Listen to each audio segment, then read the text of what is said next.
தான் மனசு சரியில்லாம அல்லாடிட்டு கிடக்குது. அது தெரிஞ்சு நீ ஏன் வெளியே கூட்டு போற? சரி போனது போனீங்க, எங்க போறீங்க வர்றீங்கன்னு ஒரு வார்த்தை சொல்லிட்டு போறதுக்கு என்ன கேடு? ஏய், எதுக்கா நீ இப்படி கத்திட்டு இருக்க? மக மேல அப்படியே உனக்கு மட்டும்தான் அக்கறை, எங்களுக்கெல்லாம் இல்ல பாரு.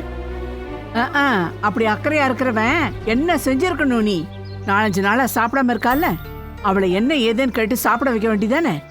அட, அவ ஒரு விஷயம் புரியாம புடிவாதம் புடிச்சிட்டு கிடக்குறா. போலீஸ் ஸ்டேஷன்லயே உறுதியா சொன்னாலும் மாமா சாகல மாமா சாகல மாமா சாகலன்னு அதே புடிச்சு தொங்கிட்டு இருக்கிறா. டேய், அவ சொல்றது கிட்டத்தட்ட உண்மைதான்டா. புரியல. எங்க போனேன்னு கேட்டேல்ல, உனக்கு கூட தோணாத இடத்துக்கு மல்லிய கூட்டிட்டு போயிட்டு வரேன்டா. அங்க போனதுல மனசு நிறைஞ்சு வந்திருக்கோம். என்ன ஏதுன்னு ஒழுங்கா சொல்லி தொலை, ஒரு அளவும் புரியல. கோயில் பூசாரி கிட்ட போனோம்பா, சோழி போட்டு பார்த்தோம். என் மாமா கண்டிப்பா உசுரோட தான் இருக்காருன்னு சொல்லிட்டாரு.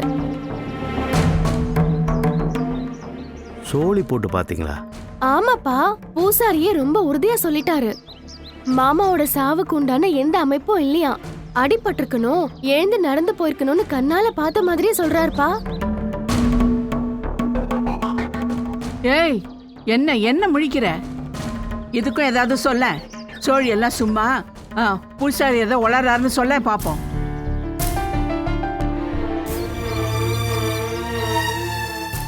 ஆமா, எனக்கு ஞாபகம் வராம போச்சு. நம்ம ஊர் கோயில் சோழி ஜோசியத்தை பத்தி எனக்கு நல்லா தெரியும். கண்டந்தாண்டி போனவங்கள கூட கண்டுபிடிச்சு கொடுக்கிற சக்தி அந்த சோழிக்கும் சோழி மூலமா சொல்ற சாமிக்கும் நிறைய இருக்கு. ஆமாப்பா, இந்த விஷயத்த அவர் என்கிட்ட சொல்லும் போது அவர் முகம் ரொம்ப பிரகாசமா மாறிடுச்சு. தெற்கு பக்கம் போ, தெளிவு கிடைக்கும்னு அடிச்சு சொல்றாருப்பா. தெற்கு பக்கம்னா சின்ன தம்பி வேலை பார்த்தானே அந்த ஊர் பக்கம் தானமா? சரிம்மா, கோர்ட்ல கேஸ் நடக்குது. நான் இப்ப அந்த ஊருக்கு தான் போறேன். அங்கிருந்து வரும்போது விசாரிச்சுட்டு வரேன். சரியா? விசாரிக்கிற அந்த கதையே வேண்டாம்ப்பா. பூசாரி சொன்னதோ நாங்களும் அங்க வரதா முடிவு பண்ணிட்டோம். எல்லாரும் சேர்ந்தே போவோம். ஆமாண்டா. சரி வாங்க. சரி வா.